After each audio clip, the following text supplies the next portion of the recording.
Hello everyone, react JS सीखने की इस सीरीज़ में आज ये हमारा वीडियो नंबर 12 है। अगर आपने अब तक इस प्लेलिस्ट को एक्सेस नहीं किया तो इस प्लेलिस्ट को एक्सेस कर लीजिए और इसके वीडियोस को यहाँ से स्टेप बाय स्टेप फॉलो कीजिए। लास्ट वीडियो में हमने यहाँ तक फंक्शनलिटी को क्रिएट किया था। मैं एक काम करता हूँ, इसके अंदर एक और इनपुट फील्ड ऐड कर देता हूँ। तो इनपुट फील्ड ऐड करने के लिए मैं क्या करूँगा, ये देखिए, ये जो लिखा हुआ है ना मैंने फॉर्म डॉट ग्रुप, इसी कोड को यहाँ से कर लूँगा कॉपी और पेस्ट। अब मुझे इनपुट फील्ड किसके लिए दिखानी है, मैं चाहता हूं कि हम वहां पर एक पिक्चर भी सिलेक्ट करें। तो देखिए, पिक्चर को सिलेक्ट करने के लिए यहां पर जो इसका टाइप है, इसके अंदर मैं लिखूंगा फाइल। प्लेस होल्डर को मैं यहां से रिमूव कर रहा हूं क्योंकि इसकी कोई ज़रूरत नहीं है। यहां पर नेम के अंदर मैं लिखता हूं पिक और इसका टाइप फाइल है, तो मैं यहां पर एक्सेप्ट करूंगा इक्वल टू इमेज को, क्योंकि मुझे इमेज को अपलोड करना है, स्लैश एस्ट्रिक। अब देखिए, इमेज का मतलब है कि मैं इस फाइल कंट्रोल में इमेज को अपलोड कर सकता हूं और एस्ट्रिक का मतलब है कि वो इमेज किसी भी तरह की अपलोड हो सकती है, जैसे कि पीएनजी, जेपीजी वगैरह। ये जो लिखा हुआ है मोबाइल नंबर, इसको मैं यहाँ से रिमूव करके लिखता हूँ पिक्चर, सेव। और इसको रन करने से पहले मैं इसका जो टाइटल है यहाँ पर इसको भी चेंज कर लेता हूँ और मैंने लिखा वेलकम टू फॉर्म, सेव। ठीक है, देखिए मैंने ऐड यूजर पे क्लिक किया तो यहाँ पर हमें अपलोड करने का एक ऑप्शन मिल गया। इसको अगर मैं क्लिक करता हूँ तो यहाँ से मैं कोई भी पिक्चर को सिलेक्ट कर सकता हूँ। अब स्टूडेंट्स, इसके अंदर जो मैं कंटेंट राइट करूँगा, इसकी वैल्यूज़ को मैं किस तरह से प्राप्त कर सकता हूँ। तो देखिए, ये जो home.jsx की फाइल हमने क्रिएट की थी, इसके अंदर ये जो डिज़ाइन नाम का फंक्शन है ना, जिसके अंदर हमने इस कोड को डिज़ाइन किया है, तो इस डिज़ाइन फंक्शन के ऊपर, ठीक ऊपर, हम यहीं पर एक और फंक्शन क्रिएट करेंगे। मैंने लिखा const get form data equal to arrow. अब देखिए, ये जो कोड है ना, इसको आप इस तरह से यहाँ पर सेटअप कर सकते हो। ठीक है, तो अब इसके अंदर जितना भी कोड है वो किसके लिए है, इस डिज़ाइन फंक्शन के लिए। तो कोई कंफ्यूजन क्रिएट ना हो और समझने में आसानी रहे, इस वजह से मैं इसको, यानी इस कोड को यहाँ पर इस तरह से मिनिमाइज कर दूंगा। अब ये फंक्शन कब एग्जीक्यूट होना चाहिए, जब हमारी इनपुट फील्ड के अंदर ऑन चेंज परफॉर्म हो, उस वक्त मैं चाहता हूँ कि ये फंक्शन एग्जीक्यूट हो। तो इसके लिए मैं क्या करूंगा, देखिए, जितनी भी यहाँ पर मैंने इनपुट फील्ड क्रिएट की है उसके अंदर मैं पास करूंगा ऑन चेंज इक्वल टू, और फिर मैं इस फंक्शन को कॉल कर लूंगा गेट फॉर्म डेटा, और इसी कोड को मैं यहाँ से करूंगा कॉपी। अब देखिए स्टूडेंट्स, यहाँ पर मैं ऑल्टर बटन को प्रेस रखूंगा और क्लिक करता जाऊंगा जहाँ जहाँ पर मुझे इसको पेस्ट करवाना है, और यहाँ पर पेस्ट। ठीक है, ये हो गया। अब देखिए स्टूडेंट्स, आपको वहां से, यानी उस इनपुट के अंदर से जो भी इवेंट रिसीव होगा उसको मैं यहाँ पर रख लेता हूँ, और उस इनपुट फील्ड के अंदर का डेटा प्राप्त करने के लिए मैं यहाँ पर लिखता हूँ इवेंट डॉट टारगेट। इसको मैं रख लेता हूँ एक कांस्टेंट के अंदर, और फिर इस इनपुट की वैल्यू देखने के लिए मैं यहाँ पे लिखता हूँ कंसोल डॉट लॉग, और इसके अंदर मैंने रख लिया इनपुट डॉट वैल्यू को, मैंने किया सेव। देखिए यहाँ पर इस तरह से होगा इनपुट, मैंने किया सेव और रन। इसके अंदर अभी मैं कुछ भी लिखता हूँ, arsil@gmail.com। यहाँ पर मैंने कुछ भी नंबर लिख लिया। अब मैं आपको कंसोल दिखाता हूँ। देखिए स्टूडेंट्स, मैं यहाँ पर जैसे जैसे जो भी लिखता हूँ वो यहाँ पर ऐड होता है। देखिए, मैं पिक्चर को सिलेक्ट करता हूँ तो देखिए यहाँ पर पिक्चर का पाथ जनरेट हुआ, और ये सब इस वजह से हो रहा है क्योंकि मैंने ऑन चेंज को उस इनपुट फील्ड के अंदर लगाया है, और उस ऑन चेंज के अंदर मैंने गेट फॉर्म डेटा फंक्शन को कॉल किया है। तो स्टूडेंट्स, यहाँ पर मैंने इनपुट के अंदर से जो वैल्यू को कॉल किया है, वो ये वैल्यू किसके लिए वैलिड है, जो कॉमन इनपुट फील्ड है ना उसके लिए। देखिए, ये जो फाइल वाले इनपुट फील्ड है उसके अंदर से तो मुझे फाइल प्राप्त करनी है, तो इसके लिए हम इनपुट के अंदर से वैल्यू को एक्सेस नहीं कर सकते। इसके लिए हमें कुछ अलग से कोड करना होगा, क्योंकि फाइल के अंदर से तो हमें पिक्चर चाहिए और पिक्चर की तो कोई वैल्यू होगी नहीं। तो इसके लिए मैं यहाँ पर कुछ इस तरह से कोड करूँगा। मैंने लिखा इफ, और इसको मैंने किया यहाँ से रिमूव। मैंने लिखा इनपुट के अंदर जो टाइप है क्या वो फाइल के बराबर है, यानी कि अगर इनपुट का जो टाइप है वो अगर फाइल हुआ तो हम इसको कुछ और तरीके से कोड करेंगे, लेकिन अगर कॉमन इनपुट हुआ तो फिर हम उसके अंदर इनपुट के अंदर से वैल्यू को एक्सेस कर सकते हैं। तो स्टूडेंट्स, यहाँ पर जो इनपुट फील्ड है उसके अंदर का जो डेटा है उस पर ऑपरेशन परफॉर्म करने के लिए अब मैं एक जेसन को तैयार करूंगा। अब देखिए स्टूडेंट्स, यहाँ पर मैं एक जेसन प्रिपेयर करना चाहता हूँ। तो जेसन में क्या होता है, की और प्रॉपर्टी। तो प्रॉपर्टी को मैं किस तरह से लिखूंगा इसको आप समझ लीजिए। सबसे पहले मैं प्रॉपर्टी को एक कांस्टेंट के अंदर रख लेता हूं। मैंने लिखा prop equal to event dot target dot name. अब मैंने टारगेट के अंदर से नेम को एक्सेस क्यों किया, इस लाइन का मतलब आप समझिए। देखिए ये जो इनपुट फील्ड है ना, यहाँ पर सबसे पहले इनपुट फील्ड है कौन सी, नेम के लिए। तो मैंने इस इनपुट के अंदर से इस नेम एट्रीब्यूट को एक्सेस किया। तो यहाँ पर जब भी यूजर ऑन चेंज करेगा तो उसके अंदर का जो डेटा होगा वो यहाँ पर जाएगा, जिसकी वजह से हम उसको एक्सेस कर सकते हैं। इसके बाद है ईमेल, तो मैंने यहाँ से नेम प्रॉपर्टी को एक्सेस किया। इसके बाद है मोबाइल और लास्ट में है पिक्चर। देखिए सभी के अंदर नेम प्रॉपर्टी है। तो अगर मैं यहाँ पर जेसन को तैयार करना चाहता हूँ तो जेसन के अंदर मुझे प्रॉपर्टी की जरूरत होगी। तो सबके अंदर नेम एट्रीब्यूट है जिसको मैंने यहाँ पर एक्सेस किया है। अब मैं क्या करूँगा, इस प्रॉपर्टी को जेसन के अंदर डिक्लेयर कर दूंगा। देखिए हमारे पास 4 इनपुट फील्ड है ना, तो अगर मैं जेसन को क्रिएट करता हूँ तो मैं चाहता हूँ कि सबसे पहले जो प्रॉपर्टी बनेगी वो फुल नेम के लिए बनेगी और इसी के अंदर उसका डेटा होगा। अब इसको कुछ इस तरह से समझिए। इसके बाद है ईमेल के लिए, इसके अंदर ईमेल का डेटा होगा। फिर है मोबाइल नंबर के लिए और इसके अंदर नंबर का डेटा होगा यानी मोबाइल नंबर। और लास्ट में है पिक्चर। तो मैं चाहता हूं कि ये जो प्रॉपर्टी के नेम है वो डायनेमिकली हो और उसके अंदर उसका जो भी डेटा है वो यहाँ पर डिफाइन हो जाए कुछ इस तरह से। तो इसी वजह से मैंने क्या किया, यहाँ पर टारगेट के अंदर से नेम को एक्सेस कर लिया और उसको प्रॉपर्टी में रख लिया। तो स्टूडेंट्स अब यहाँ पर मैं फिर से एक यूज स्टेट का यूज करने वाला हूँ और इसका यूज क्या होगा वो अभी आपको थोड़ी देर में समझ में आ जाएगा। देखिए इसके अंदर मैं एम्प्टी जेसन ऑब्जेक्ट को कॉल कर दूंगा और मैंने लिखा कॉन्स्ट यहाँ पर एरे। अब देखिए ये जो एम्प्टी जेसन है वो किसके अंदर स्टोर होगा, मैं लिख देता हूँ फॉर्म डेटा। और हम इसको अपडेट कर सके यानी कि इस जेसन को हम अपडेट कर सके उसके लिए मैं यहाँ पे लिखता हूँ सेट फॉर्म डेटा। ये लाइन अभी आपको थोड़ी देर में खुद ब खुद समझ में आ जाएगी। अभी आप इसमें बिल्कुल भी कंफ्यूज मत होना, बल्कि इसके बारे में भूल जाओ। आप सिर्फ इतना सोचो कि यहाँ पर मैंने एक यूज स्टेट फंक्शन का यूज कर लिया है जिसके अंदर सिर्फ एक एम्प्टी जेसन है, बस। इसके अलावा आपको कुछ भी याद नहीं रखना। ये लाइन अभी आपको ऑटोमेटिकली समझ में आ जाएगी। देखिए अगर यूजर ने जो डेटा अपलोड किया है वो फाइल टाइप का है तो यहाँ पर मैं लिखूंगा इनपुट डॉट फाइल्स एरे को मैं एक्सेस कर लूंगा यानी कि एरे के 0 इंडेक्स पे जो भी होगा वो। और अगर नॉर्मल इनपुट है तो इसके लिए मैं लिखूंगा इनपुट डॉट वैल्यू। लेकिन अब इस डेटा को मैं रखूंगा किसके अंदर, मैं एक वेरिएबल यहाँ पे क्रिएट कर लेता हूँ। देखिए अगर मैंने यहाँ पर प्रॉपर्टी को क्रिएट किया तो मुझे वैल्यू को भी तो क्रिएट करना होगा। मैंने लिखा लेट वैल्यू।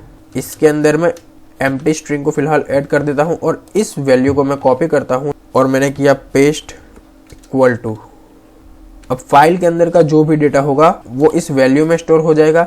और अगर फाइल टाइप नहीं है, नॉर्मल टाइप है यानी कुछ और टाइप का इनपुट है, तो उसका जो डेटा होगा वो भी इस वैल्यू के अंदर ही स्टोर होगा। देखिए स्टूडेंट्स अब मैंने यहाँ पर जो जेसन क्रिएट किया है ना, इसी जेसन के अंदर हम प्रॉपर्टी और वैल्यू दोनों को अपडेट करेंगे। तो दोनों को अपडेट करने के लिए ही तो मैंने यहाँ पर सेट फॉर्म डेटा क्रिएट किया है यानी कि एरे का ये वाला इंडेक्स जिसके अंदर लिखा हुआ है सेट फॉर्म डेटा। इसी की वजह से हमारे फॉर्म का डेटा अपडेट होगा। तो देखिए यहाँ पर मैंने लिखा रिटर्न सेट फॉर्म डेटा, इसके अंदर होगा जेसन एंटर, लास्ट में सेमीकोलन। और देखिए इसके अंदर मैं इस प्रॉपर्टी को लिखना चाहता हूँ तो मैं इसको इस तरह से लिखूंगा प्रॉप कॉलन वैल्यू और सेव। तो स्टूडेंट्स यहाँ पर मैंने स्क्वायर ब्रैकेट इस वजह से लगाया है। देखिए जब भी आप जेसन के अंदर डायनेमिक तरीके से प्रॉपर्टी को डिफाइन करोगे, जैसे कि मैंने यहाँ पर किया है ना, event dot target dot name के अंदर से प्रॉपर्टी एक्सेस किया है, तो इस तरह से जब भी आप जेसन के अंदर डिफाइन करोगे तो आप उसको स्क्वायर ब्रैकेट से लॉक जरूर करोगे। ठीक है, तो ये बात आपको याद रखनी है। अब देखिए मैं यहाँ पर एक और फंक्शन क्रिएट करता हूँ। मैंने लिखा const add user equal to arrow console dot log और इसके अंदर मैं लिखता हूँ फॉर्म डेटा यानी कि जो भी यूजर ऐड हुआ है वो आपको कंसोल में देखने को मिलेगा। और यहाँ पर फॉर्म डेटा क्या है, इस यूज स्टेट का सबसे पहला इंडेक्स, ये वाला फॉर्म डेटा, इसी को मैंने यहाँ पर लिखा है इस कंसोल डॉट लॉग के अंदर। अब देखिए ये जो मैंने यहाँ पर फॉर्म क्रिएट किया है, ये इतना कोड फॉर्म के अंदर का कोड है। तो मैं चाहता हूँ कि जब भी ये फॉर्म सबमिट हो उस वक्त ये ऐड यूजर फंक्शन कॉल हो जाए। तो देखिए मैं यहाँ पे लिखूंगा on submit equal to template literal के अंदर मैंने लिखा ऐड यूज़र और सेव। अब देखिए जैसे जैसे मैं फॉर्म के अंदर कुछ टाइप करता जाऊंगा वैसे ही इसके अंदर जो ऑन चेंज लगा हुआ है वो इवेंट अपना काम करेगा, यानी कि ये वाला। और जब ये इवेंट अपना काम दिखाएगा उस वक्त क्या होगा, गेट फॉर्म डेटा ये फंक्शन कॉल हो जाएगा। और गेट फॉर्म डेटा क्या करेगा, हमारे यूजर की इन्फॉर्मेशन को वहां से यानी कि उस इनपुट फील्ड के अंदर से निकाल करके इस फॉर्म डेटा के अंदर रख देगा। तो स्टूडेंट्स अभी अगर इस वक्त मैं यहाँ पर डेटा राइट करके सबमिट करूँ तो डेटा आएगा और चला जाएगा, क्योंकि ये सबमिट का डिफ़ॉल्ट बिहेवियर है। ऐसा क्यों होता है, क्योंकि ये रिक्वेस्ट वाले पेज को रिस्पॉन्स करता है। इस वजह से अब मुझे क्या करना होगा, इस सबमिट का जो डिफ़ॉल्ट बिहेवियर है वो बंद करना होगा। तो इसके लिए मैं यहाँ पे लिखूंगा इवेंट, यानी मैंने इवेंट को पास किया और मैं इसका डिफ़ॉल्ट बिहेवियर क्लोज करने के लिए लिखूंगा इवेंट डॉट प्रिवेंट डिफ़ॉल्ट। अगर आपने जावास्क्रिप्ट पढ़ी है तो आपको इसका मतलब भी अच्छे से समझ में होगा। ठीक है, यहाँ पर मैंने लिखा इवेंट डॉट प्रिवेंट डिफ़ॉल्ट, इससे सबमिट का डिफ़ॉल्ट बिहेवियर बंद हो जाएगा। अब मैं यहाँ पे लिखता हूँ arsil@gmail.com, कुछ भी मैंने नंबर टाइप कर दिया यहाँ पर और मैंने एक पिक्चर को सिलेक्ट कर लिया। अब देखिए इसको सबमिट करने से पहले मैं इंस्पेक्ट को ओपन करता हूँ, कंसोल। अब मैं करता हूँ यहाँ पे सबमिट। तो देखिए जब मैंने सबमिट किया उस वक्त कंसोल के अंदर हमें सिर्फ ये फाइल का डेटा डिस्प्ले हुआ। इसके अलावा ये जो 3 इनपुट फील्ड है, फुल नेम, ईमेल और मोबाइल नंबर, इसका डेटा हमें कंसोल के अंदर देखने को नहीं मिला। तो ऐसा क्यों हुआ इसको समझिए।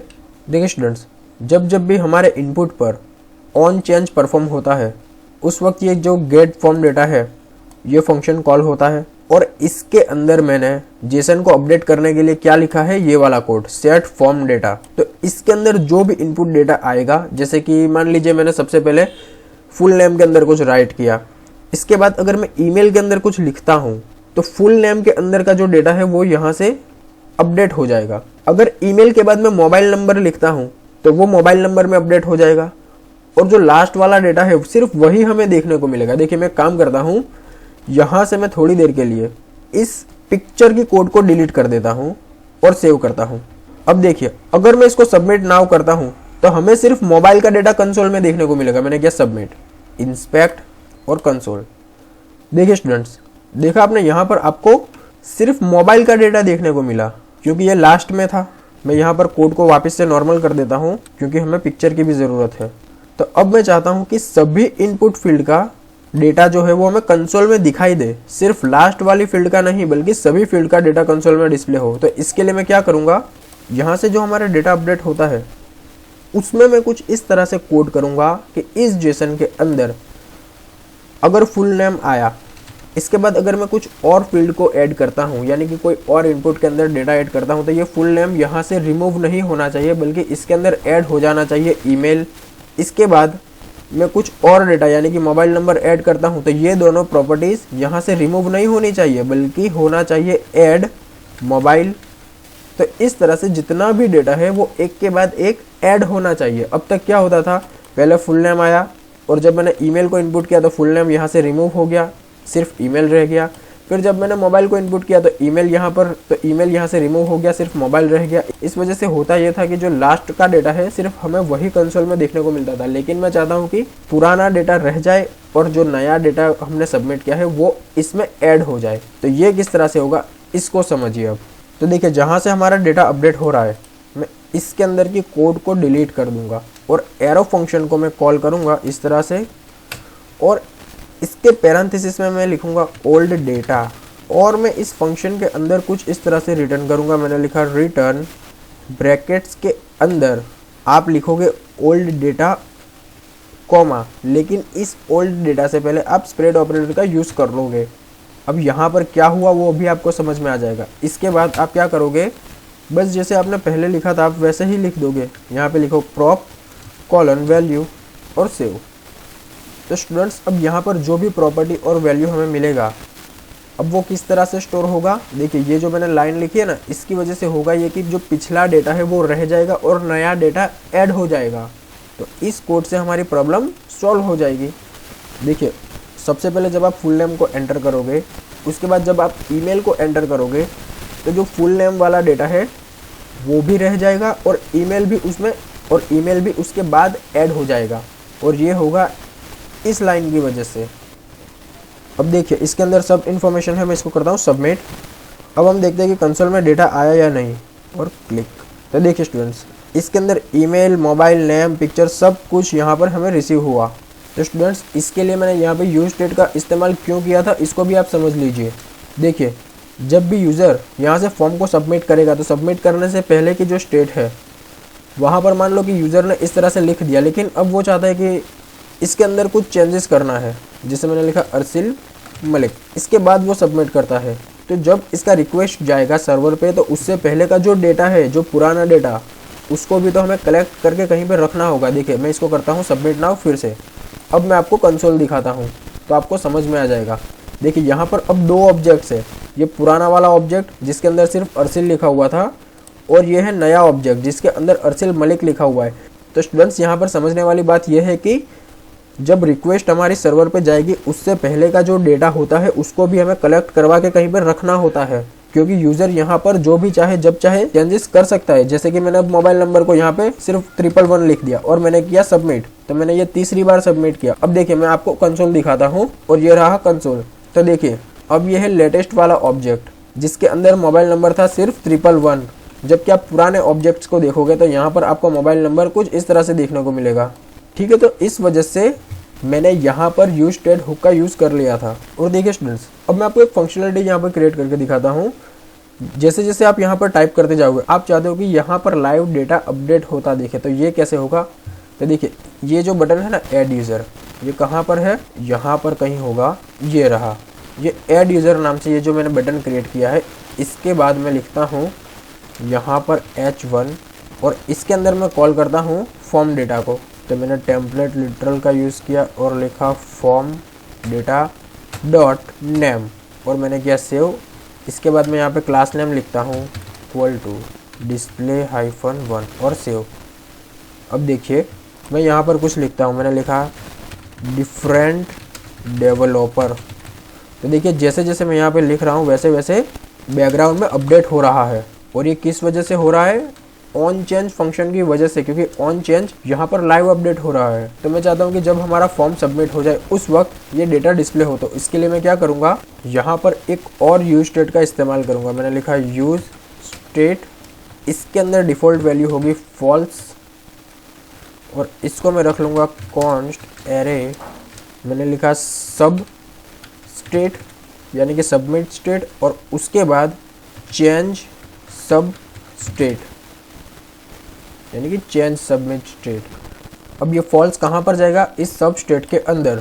तो जहाँ पर मैंने H1 की कोडिंग की है यहाँ पर, इसके ऊपर मैं यहाँ पे लिखता हूँ टेम्पलेट लिटरल और सब स्टेट, और यहाँ पर मैं टर्नरी ऑपरेटर का यूज़ करूँगा। तो देखिए अगर ये ट्रू होगा तो उस वक्त ये कोड चलना चाहिए, लेकिन अगर ये फॉल्स है उस वक्त क्या होना चाहिए, कुछ भी नहीं। तो मैं यहाँ पे लिख दूंगा नल, ठीक है।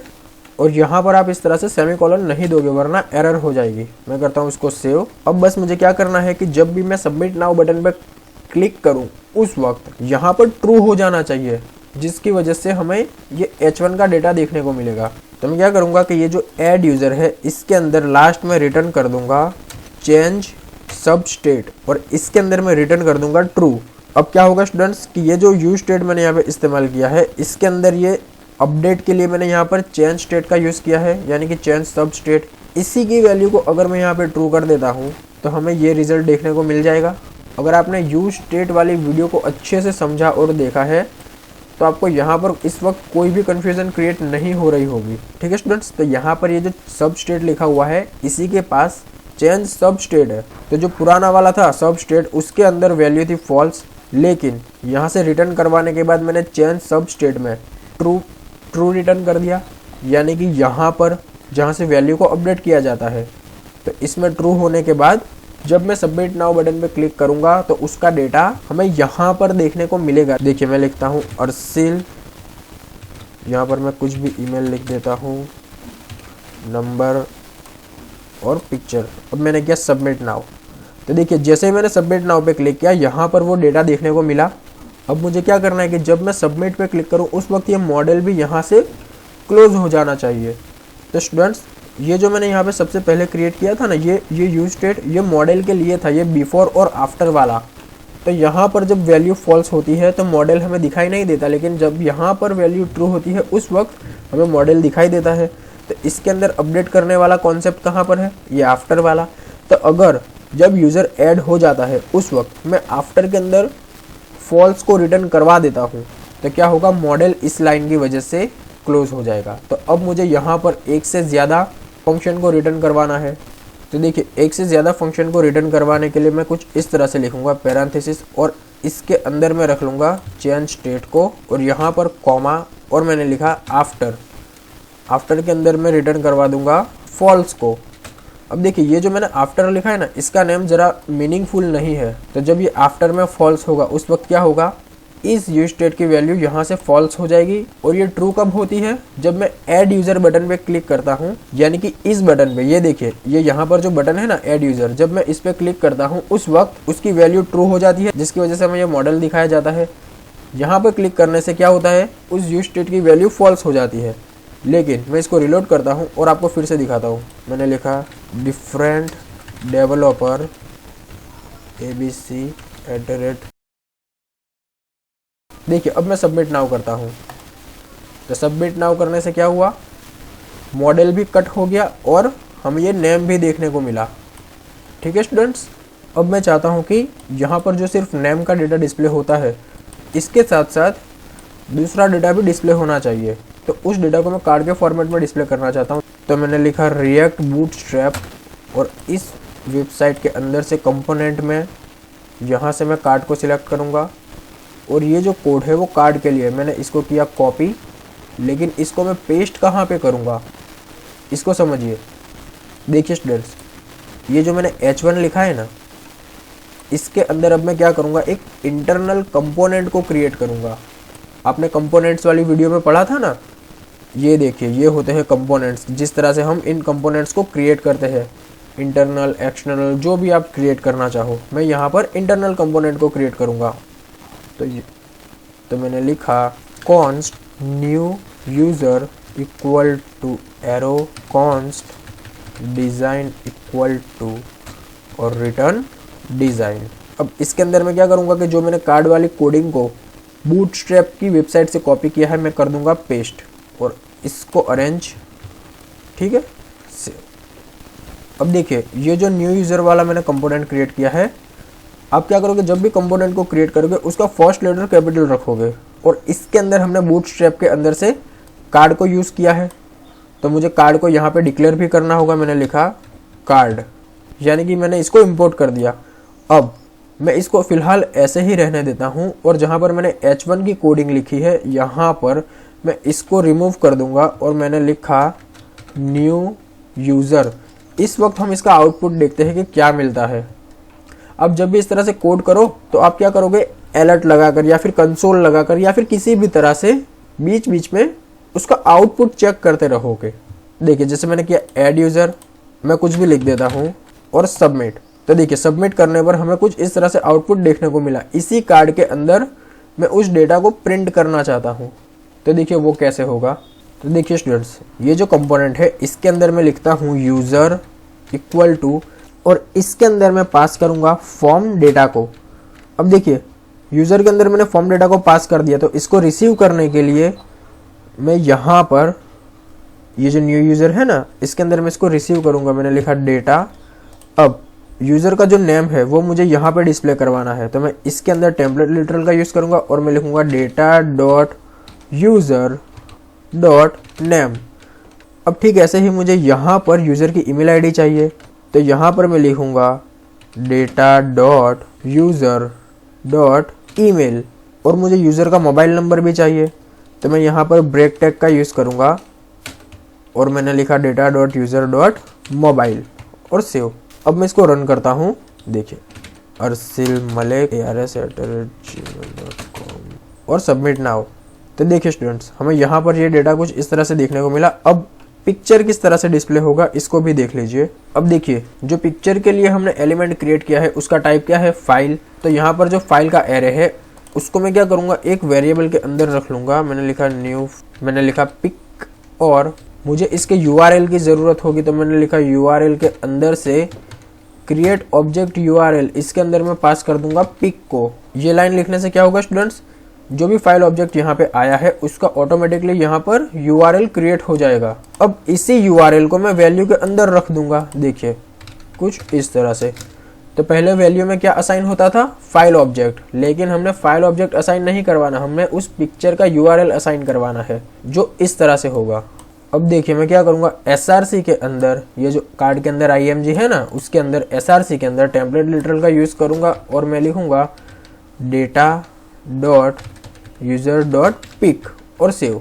अब देखिए मैं इसको सेव करके आपको फिर से रन करके दिखाता हूँ। मैंने किया add user different developer diff@gmail.com और यहाँ से मैंने पिक्चर को सिलेक्ट किया और सबमिट। तो देखिए स्टूडेंट्स, हमें पिक्चर भी डिस्प्ले हुआ और उसकी इन्फॉर्मेशन भी। तो स्टूडेंट्स, आई होप कि मैंने आपको जो भी इस वीडियो में पढ़ाया वो आपको समझ में आया होगा। अगर आपने अब तक इस प्लेलिस्ट को एक्सेस नहीं किया तो इस प्लेलिस्ट को एक्सेस कर लीजिए और यहाँ से 1 बाय 1 वीडियोस देखिए। इसमें मैंने रिएक्ट को बहुत ही आसान भाषा में एक्सप्लेन किया है। आप मेरी एक छोटी सी हेल्प कर दीजिए, जो भी बच्चे कोडिंग सीख रहे हैं प्लीज़ आप उन तक इस चैनल की लिंक को फॉरवर्ड कर दीजिए। ठीक है, मिलते हैं हम नेक्स्ट वीडियो में, तब तक के लिए बाय।